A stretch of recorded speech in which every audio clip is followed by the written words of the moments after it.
बिस्मिल्लाहिर्रहमानिर्रहीम। अस्सलामु अलैकुम वरहमत उल्लाह। प्यारे बहन भाइयों, आज हम आपके साथ हज़रत इब्राहीम अलैहिस्सलाम की पैदाइश का वाक़या शेयर करेंगे।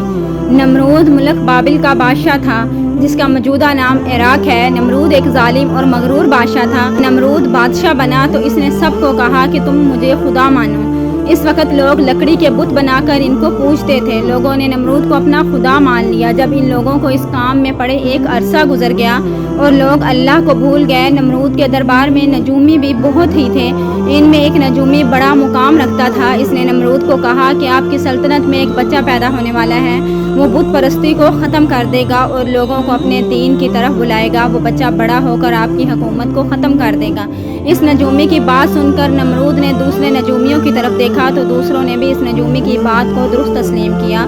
नमरूद ये सुनकर बहुत ही गुस्से में आ गया। नमरूद ने हुक्म दिया कि मेरी सल्तनत के तमाम मर्दों और औरतों को एक दूसरे से अलग कर दिया जाए।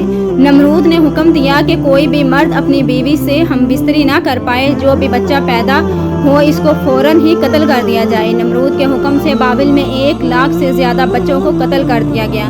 नमरूद के ख्याल में वो ऐसे करने से अल्लाह ताला की मखलूक को पैदा होने से रोक देगा, लेकिन ये इसकी कम अक्ली थी। इसी इलाके की एक औरत नोना नामी थी जो इस वक्त हामला थी। अल्लाह ताला ने इसके हमल को छुपा दिया। जब उस औरत का बच्चा जनने का वक्त आया तो वो नमरूद के दरिंदों के डर से शहर से बाहर चली गई और एक गार में जाकर पनाह ले ली। इस औरत ने इस गार में जाकर एक बच्चे को जन्म दिया। इस औरत ने बच्चे को गार में लिटाकर अल्लाह ताला से दुआ की, या अल्लाह, मैं अपने जिगर के टुकड़े लख्ते जिगर को गार में लिटा कर जा रही हूँ, तू ही इसकी हिफाजत फरमा, तू गफूरुर रहीम है। अल्लाह ताला से ये दुआ करके वो औरत गार का दरवाज़ा पत्थरों के साथ बंद करके वहाँ से शहर की तरफ आ गई। दूसरे दिन फिर वो अपने बच्चे को देखने के लिए गई।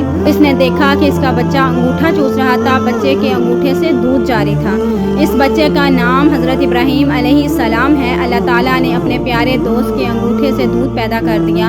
अल्लाह ताला ने इस दूध में इतनी ताकत रख दी कि हज़रत इब्राहीम अलैहिस्सलाम चंद ही दिनों में बड़े होने लगे।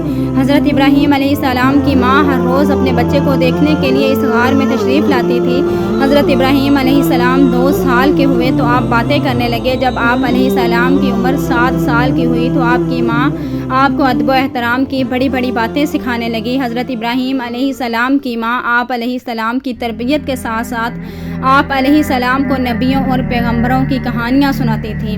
आप अलैहिस्सलाम की माँ को क्या पता था कि जिस बच्चे को मैं कहानियाँ सुनाती हूँ वो खुद अल्लाह ताला के एक बेहतरीन दोस्त और पैगंबर हैं। हज़रत इब्राहीम अलैहिस्सलाम ने अपनी ज़िंदगी के कई साल इस गार में बसर कर दिए। एक दिन आप अलैहिस्सलाम के दिल में शहर देखने की ख्वाहिश पैदा हुई। आप अलैहिस्सलाम ने अपनी माँ से कहा, माँ, मुझे भी अपने साथ शहर में ले चलो। माँ ने कहा, बेटा, शहर में आपकी जान को ख़तरा है।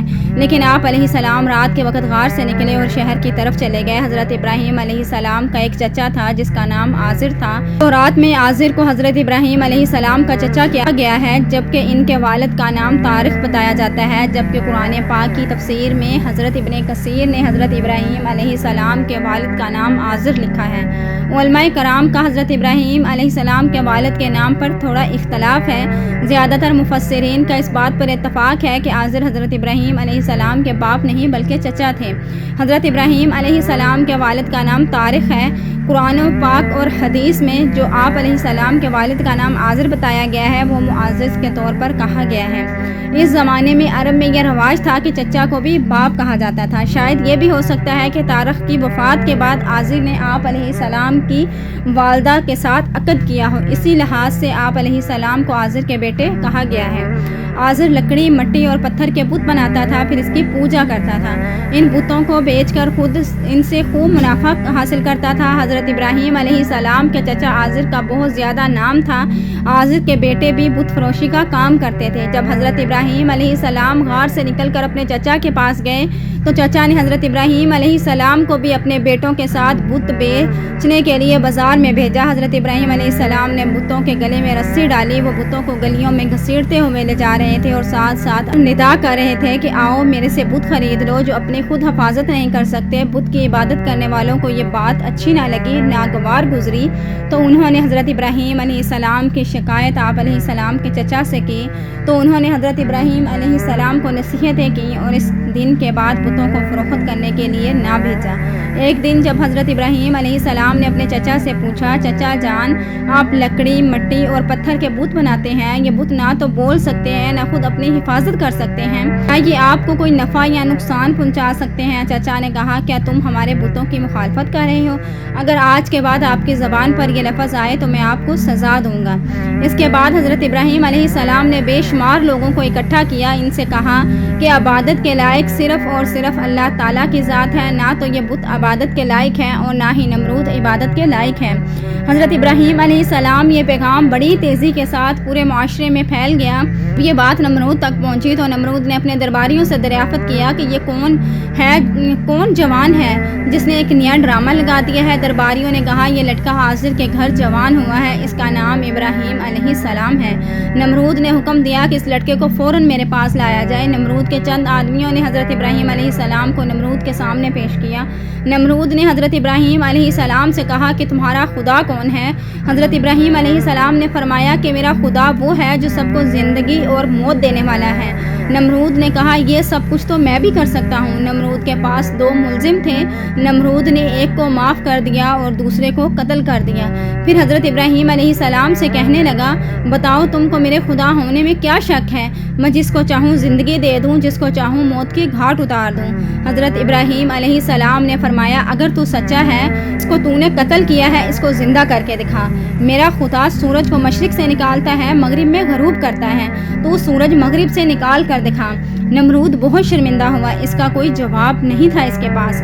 हज़रत इब्राहीम अलैहिस्सलाम की माँ ने कहा, बादशाह सलामत, अगर आपकी इजाज़त हो तो मैं अपने बेटे को घर ले जाऊँ। आज़र ने भी बादशाह से कहा कि बादशाह सलामत, मैं इसको तुम्हारी और बुतों की तौहीन से बाज रखने के बारे में चाहता हूँ। नमरूद ने कहा कि आज़र, मैं आपके कहने पर इसको छोड़ रहा हूँ, अगर इसके बाद कोई ऐसा काम किया तो मैं इसको ज़िंदा जला दूँगा। इस दिन के बाद भी हज़रत इब्राहीम अलैहिस्सलाम अल्लाह ताला का पैगाम लोगों तक पहुँचाते रहे। हज़रत इब्राहीम अलैहिस्सलाम ने एक दिन अपने चचा से कहा, चचा जान ये बुत चीज़ क्या है जिसको आप खुद ही बनाते हो, इनको फ़रोख्त भी करते हो, फिर इनकी इबादत भी करते हो? ये बात सुनकर आज़र इब्राहीम अलैहिस्सलाम को कहने लगा, मेरे घर से अभी और इसी वक्त निकल जा।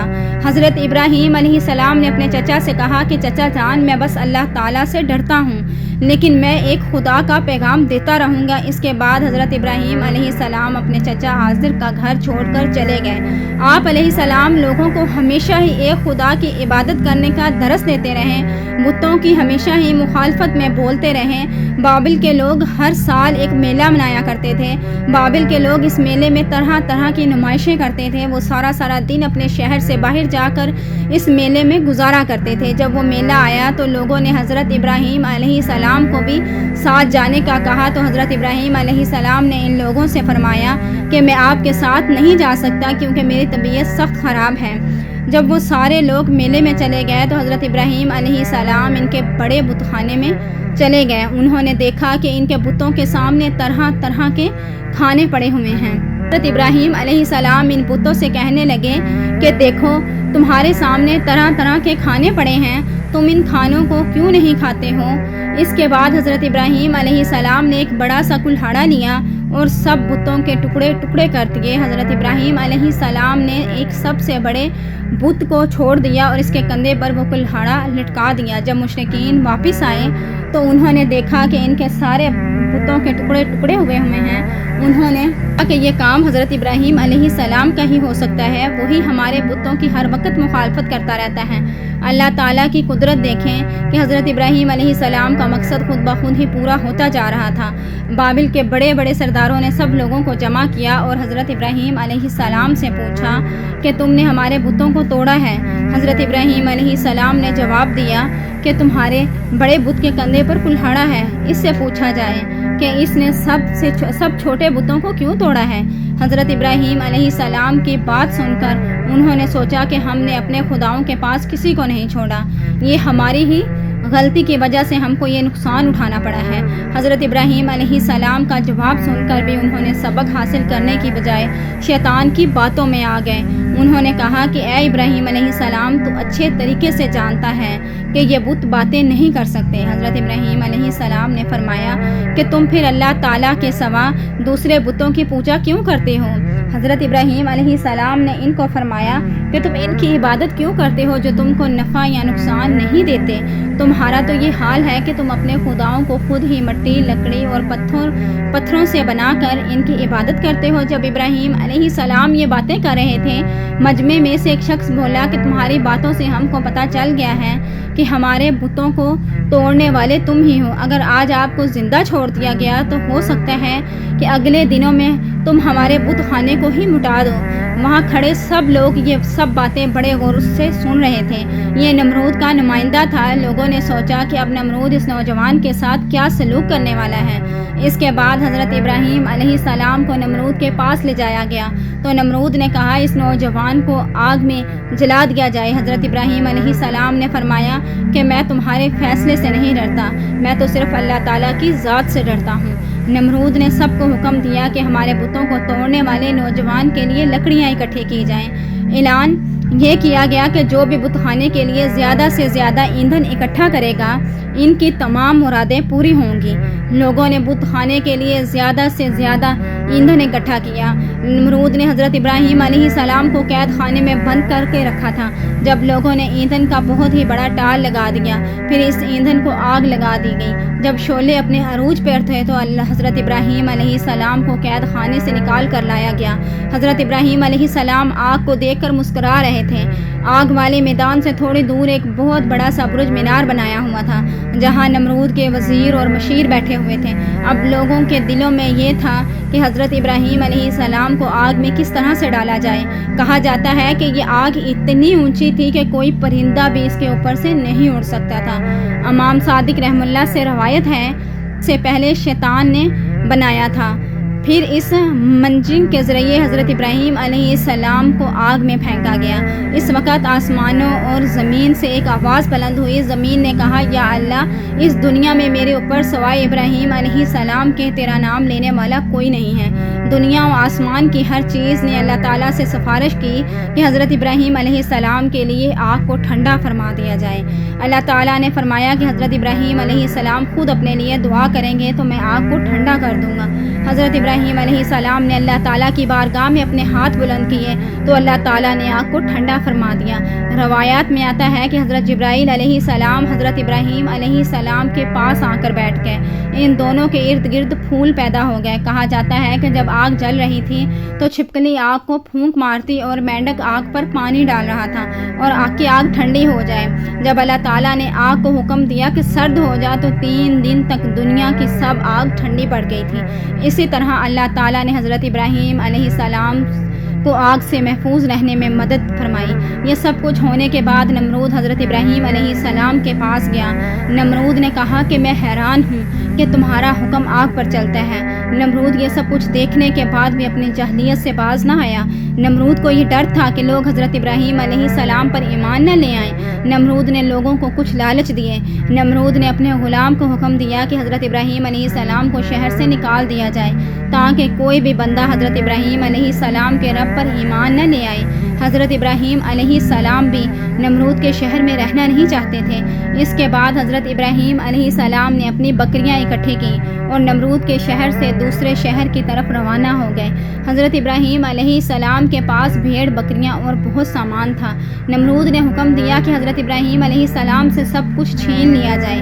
حضرت ابراہیم علیہ السلام نے فرمایا کہ اگر تو میری بھیڑ بکریاں ضبط کرنا چاہتا ہے تو میں ساری عمر لگا کر یہ مال جمع کیا ہے، تم میری عمر لٹا دو، مجھ سے بھیڑ بکریاں لے جاؤ۔ جب یہ بات بڑھ گئی تو یہ بات نمرود کے ایک وزیر کے پاس چلی گئی۔ اس نے حضرت ابراہیم علیہ السلام کو بلایا تو حضرت ابراہیم علیہ السلام نے نمرود اور نمرود کے باشندوں کو دین اسلام کی دعوت دی۔ نمرود ایمان نہ لے کر آیا بلکہ اس نے حضرت ابراہیم علیہ السلام کو کہا کہ میں تمہارے رب سے جنگ کروں گا۔ نمرود بے شمار لشکر لے کر آیا تو حضرت ابراہیم علیہ السلام تنہا اس کا مقابلہ کرنے کے لیے سامنے آئے۔ اللہ تعالیٰ نے بے شمار مچھروں کو نمرودی لشکر کا مقابلہ کرنے کے لیے زمین پر بھیجا۔ भेजा। मच्छर लश्कर वालों पर हमला आवर हुए। मच्छरों ने नमरूदी लश्कर के सर और नाक पर हमला कर दिया, यहाँ तक कि सब के सब मैदान छोड़कर भाग निकले। नमरूद भी जलील व ख्वार होकर वहाँ से भाग निकला। फिर भी नमरूद ईमान न लाया तो अल्लाह ताला ने एक मच्छर को हुक्म दिया कि इसके नाक में घुस जाए। फिर नमरूद के नाक में मच्छर दाखिल हो गया। इसने नमरूद के दिमाग को बहुत ही नुकसान दिया, जिसकी वजह से नमरूद पागलों की तरह अपने ही गुलाम को कहता कि मेरे सर पर कुछ मारो। इसी हालत में कई मुद्दत गुजरी और नमरूद की मौत वाक़या हो गई। बहन भाइयों, ये था हज़रत इब्राहीम अलैहिस्सलाम की पैदाइश का मुकम्मल वाक़या। उम्मीद करते हैं आपको ये वाक़या ज़रूर पसंद आया होगा। प्लीज़ हमारे सपोर्ट के लिए चैनल को सब्सक्राइब कर दें।